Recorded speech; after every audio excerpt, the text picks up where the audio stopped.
So far, mostly all human language has been based on the natural developments of the illogical human mind. But what if we made a language with logic? In this video, I will be presenting Rrhhøø for the cursed Conlang Circus 4, the semantically poetic logical language.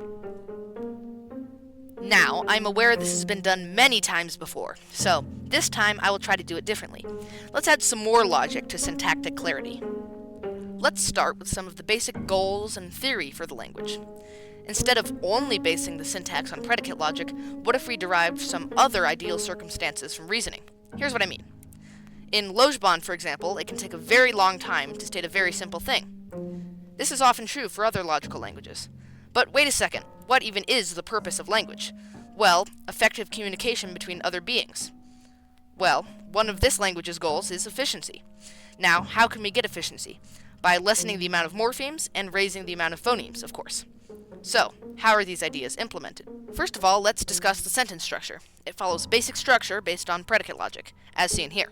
The vocabulary will be split into predicates and objects, and a statement is split into smaller phrases arbitrarily for convenience, and the phrases follow this general pattern inside, and this pattern altogether. There's nothing new here. To lessen the amount of morphemes, Rrhhøø's entire lexicon is a modified version of the original 100-word Swedish list. To this list is added the not connective, and a null morpheme. Some words were also deemed unnecessary. Each morpheme has a numerical value assigned, excepting the first couple entries, for certain reasons. Predicates are odd numbers, and objects of predicates are even numbers. However, how does this pertain to efficiency? Morphemes are numericalized for a reason. To efficiently combine these numerals, the Cantor pairing function is used. You can really use any pairing function, I just decided to use this one.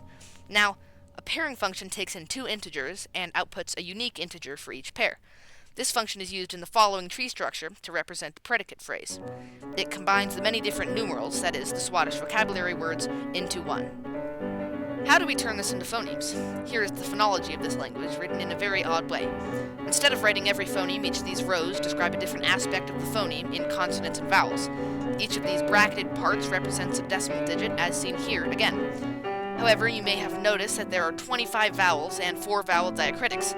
For this step, a 2 decimal digit equivalent is found, because 25 times 4 equals 100. Once you calculate the Cantor pairing tree result, it is divided into 8-digit segments, and each is a consonant-vowel pair. If the final segment is less than 8 digits, the normal item on each quality is assumed. Now we have a full path for translation. Text to Swedish translation to pairing tree to phonetic equivalence. Let's go through the translation. But first, we need to go through some Swedish constructions for the translation, as we must use some poetic liberties throughout the translation to represent stuff. If you think about it, this language requires an exceptional amount of poetic creativity to speak, hence the title, the semantically poetic language. I split this translation into several phrases. Here we translate them to Swedish intermediaries. Now they are represented with predicate structures and the words are numericalized. Disclaimer: this will be brutally mispronounced.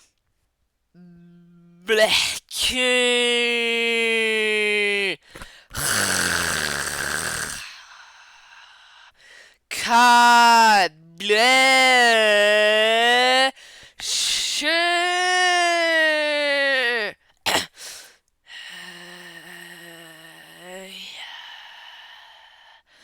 Blanc.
me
So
well, that was painful.